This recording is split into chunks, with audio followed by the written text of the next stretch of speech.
Well, let's quickly do a full recap then of all the other games that this past weekend. You had a good result for Brentford. They got a 3-1 win over Burnley. As I mentioned, Sunderland on fire. Um, they've got they had a 3-2 win over Bournemouth, and Bournemouth had a red card. Oh, that was a late red card, so it didn't really matter at that point. Game was already decided. Man City. I watched this game, Man City versus Leeds. I City are did not lucky they watch this. So I did have a question. So I saw because I was Saturday. I don't know where I was. I was doing something Saturday. Um, I was curious. There was a comment by Daniel Farker about City always seems to get away with it, and I didn't really understand what it was. Um, you know what? Okay, so I had the game on, but I may have missed what had happened, um, what he was referring to. But I think there was a call that didn't go like. I don't want to say it changed the narrative of the game, but Okay, you know so what? I pulled it up. So here it is. So Daniel Farker accused Gianluigi Donnarumma of feigning injuries to bend the rules as Manchester City denied Leeds precious time. So I guess he feigned injury at the end of the game. Well, I remember there was a time he did go down, and I don't recall it was one of those things where I see him go down, and I'm like, okay, I can do something else at that moment. Like I'm not really paying attention, because again, at the end of the day, like first of all, we have to give credit where credit's due. You're Man City, you're up 2-0. 90% of the people watching figured, oh, this game is done and dusted, and then lead well deserved fought back to tie it up. Right. So 2-2, you're in the 90 plus when Man City, like Phil Foden gets you can't complain. It was a nice goal. But you can see at that point, then the mind games start to play. Right. And of course, because I think I can't remember, but I think they played like 9 minutes of extra time. So Yeah, so I you think what he's accusing him of is he's accusing him of Donnarumma going down, feigning injury, so then they can have a regroup and a quick chat with Guardiola and make a different plan, and then that's it. And his comment is if it's not the elephant in the room, why you went down, it was obvious. It's within the rules. If he's smart, I like it. If it's within the sense of fair play, that's open to debate. But it's up to the authorities to find a solution. He said, I asked the fourth official at this point, if you want to do something, our hands are tied. That tells you how useless the referees are. yeah. And to be fair, I guess Guardiola. Everybody looks at him with rose tinted colored glasses. Um, and one of the things that I constantly complain about is they're serial foulers, right? When someone tries to counterattack against them, they side them down so the referee stops the game so they don't get counterattacked on. And that's what they do in their approach. And it's cynical football, but they've done it for so long and so well that they do get away with it. And it is, I understand Daniel Farker's frustration. And you just sometimes feel that's one of those things that goes against you. And in this case, he does. And, he clearly, at the end of the game, he felt the need to tell Donnarumma exactly what he thought. And good on Daniel Farker because he knows he's going to get sacked soon. So you might as well go down Doesn't swinging. fair enough, right? But you know what? Like I will say this, I'm not a fan of seeing keepers do that late in the game. Like, oh, I pulled the muscle. Like, as someone who's seen the Canadian national team keeper do that, or not the current one, the old back in prior to the last World Cup, or he used to do it all the time. So I can't be overcritical because I've seen it. I'm not a fan of it. It's just a little tasteless in my book. But let's move on. We won't focus on that. Man City Man City's now only 5 points behind Arsenal, by the way. So that was a big result for them to get those 3 points. Everton lose at home to Newcastle 4-1. Speaking of the Jekyll and Hyde Newcastle, but I believe that was back-to-back wins for Newcastle. I'm pretty sure the week before they beat Man City. It is. It's interesting that I think, Newcastle's starting to find a bit of form.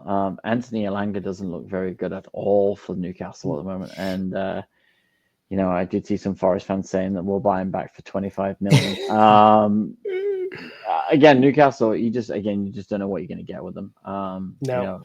And Everton's the same too, right? You just spent 90 minutes dying for the badge, and then you give up a 4-1 shellacking at home to Newcastle. Like it's such a funny old game. But and then I think we move on to Sunday, and I had the United game on for a bit, and then Palace got a penalty, went ahead, and Palace were good for the lead. And then because I thought this is classic United of late, just thingy, but fair dues to them. They got back into it, and Xerxes deserved scored a goal. Yeah, they generally bossed the game, and Xerxes finished. You guys not had a lot of game time, did really well. And then Mason Mount, the commentator, I think, I don't know if you watched the game, but the commentator said, "Oh, in the old days, all I remember is David Beckham scoring free kicks from this range with United." And Mason Mount steps up wearing the number 7 shirt, and bang. Yeah, it was a banger. And, yeah, it was and a banger. An absolutely top draw. And I think I would just say on Mason Mount, I think he's been decent. I think if he can stay fit, he's a big asset for United. But again, we talk about Jekyll and Hyde teams. There's a lot in the Premier League this year because I guess it's why it's so helter skelter. You don't know what you're going to get from United. And then speaking of teams that you don't know what you're going to get from, Forest and Brighton, again, two teams that you don't really know what you're going to get. And I thought Brighton looked up for this, and Forest looked tired from the Europa League. And I think this is one of those games where we said at the start of the season that they may struggle after a lot of effort in the midweek. And yes, it was a bit much changed team. But I think Forest just looked a little bit jaded, and they were very slow out the gates. They were slow out the gates. The first 20 minutes, Brighton absolutely bossed this game, and they just couldn't score. And then, Forest decided to hand out Christmas presents on either side of the end of the first half and the end of the second half. So, I think Brighton were also up for it because they remembered the 7-0 shellacking they got last year, and I think they heard enough people remind them of that this week. So I think they were a little bit more fired up than Forest were. So, credit to Brighton. They turned up, they did their jobs, and away they went. Yeah. And then finally, another team that is also Jekyll and Hyde, Liverpool, they get the 2-0 win at West Ham, at West Ham. Isak scored a goal. Finally, like, you know what? Like, it was so, like, I saw the goal go in, I'd be like, did he score? Finally? Like, I mean, he did score, I believe, in the Champions League for them, but regardless, like, this was a big, like, for him to get that monkey off your back in a game where they did not play well. Like, at the end of the day, I think you have to be grateful you played West Ham, because West Ham decided not to come to play. Because I think I wasn't impressed with how Liverpool, like, I'll take the 3 points, but there wasn't a super, like, the second goal was more of a hard fought goal. The way they fought for that, hustle to what looked like a dead play. Sabazlife hustled in, fought, got the ball out where I think West Ham just kind of sat back for a moment and just kind of said, "Oh," thinking maybe the ball's going to go out. I don't know, but he passes it to Gomez. Gomez crosses it in, and Gakpo scores a pretty easy goal to secure the win. So, like I said, wasn't the prettiest, but when you're Liverpool at this point, you'll take the 3 points and you'll run. Absolutely. I think, West Ham, a bit like Forest, just a little bit up and down. And yeah, it's the story of the season, right? I just, West Ham, Paquetá obviously got sent off in that game late on for second bookable offense. And, he's obviously going to miss. And, they just can't afford, I don't think West Ham can afford to lose too many players with quality because they just don't have enough there. I don't think. I do now think that the Leeds, Burnley, Wolves. I don't see that changing much. I see the rest of them pulling away, but It is an interesting thing, and obviously, as you said, there's games up tomorrow. I think you've got Newcastle against Spurs, Man City, Fulham, then Bournemouth, Everton, and then this week we're back to these weird fixtures. United plays West Ham on Thursday, which you know, But you know what? You know why they're doing it now? Because I don't think it used to start this early, or maybe it did. But there's no Boxing Day games this year. oh yes, that's for the first time. I think that's a side note. I think it's a tradition that should be kept. Yeah, I'm disappointed because I looked forward to watching footy all day, right? But it is what it is. Yeah. So I would say of all the games this week, the one I kind of want to see is Newcastle Spurs. I want to see who shows up. Right? Like there's some other half decent games like Bournemouth, Everton, maybe depending on what Fulham side you get, but for the most part, to me, the big one of the weekend, and you know what, or the week, Liverpool Sunderland will be interesting. I think Sunderland might go and have a pop at Liverpool, and I've got a feeling. I have a really bad, well, no, not a bad feeling for you, but I just think Sunderland might win on this. I generally do think. I think they are full on gung ho, cavalier, balls to the wall. Let's just go for it. And I think good on you, Sunderland. Yeah, you know what? Love it. I'll be honest. I'm not a Sunderland fan, but I absolutely love the fact that I said to you at the start of the season, I was so impressed with what they did in the transfer window. I was so impressed with the players that they signed with this. Brian Broby, I know he's not scored a ton of goals. He scored this week, but he's a guy that I think if you can feed him well, he's been fantastic. And Granit Xhaka, honestly, looking like rolling back the years. He looks like he is the signing of the season, and I think potentially he's up. He's definitely top three. He's definitely, you know what, at the end of the day, like I said, Sunderland had a game plan to make sure that they secured themselves a position.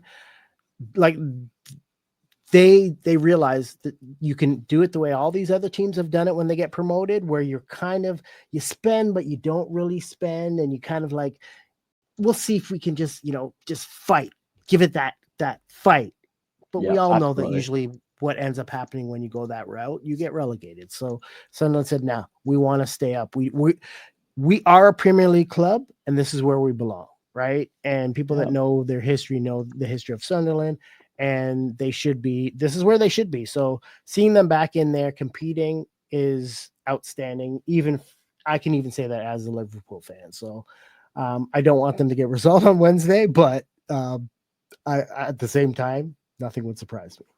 Although Mo Salah did not play on this past weekend. So, will he be motivated and will he play on Wednesday? Yeah, maybe. I think maybe it's time to give him a break too, right? And I think that's just kind of the progression, right? But no, I think it's interesting that you kind of look at the fixtures this week, and it's going to throw up some good games. So we will try and do a little bit of a recap next Monday of those games, because unfortunately I am on the West Coast all this week, so it's just Sean. You know what? If there's anything major or something worth talking about, I will jump on and record something like Thursday evening. But for the most part, I'll just wait for you to get back, and we'll do some kind of we'll probably be back next Monday. Yeah, I have got to go to the office this week in Vancouver, whose team I think made MLS Cup, didn't they? Yeah, we got to sit here and hear everybody praise them for the next little while. So it's like if for those of you who follow us for MLS too, it's the worst nightmare for me. It's Inter Miami and Messi versus the Vancouver Whitecaps. That's like asking me, pick which to the least you hate the most. Like it's just, and then I can't. So let's honest question, because I know, like, I think you and I would probably get flack for this, but I'm not afraid to say it. I would rather see Inter Miami win than Vancouver. Yes, that's 100%, how much I can. Just because it's a single point of. We need to be the only Toronto FC needs to be the only Canadian team with an MLS Cup. That's it. period, end of conversation. Hate is all you like, but that's it. Like, there's some things you still need to brag about. How many cups have you got? 0. Oh, okay, thank you. Sit down. Good, but yeah. Yeah. All right, that is it. That's a perfect way to end it for you and I this week. As usual, give us some thumbs up, hit that like button. And clearly, I don't want to keep my headphones in because I keep pulling them out. And of course, if you're not already, make sure you subscribe. I'm Sean, that's Noel, and this is the 6 Yard Line Podcast. Thanks for watching. Peace.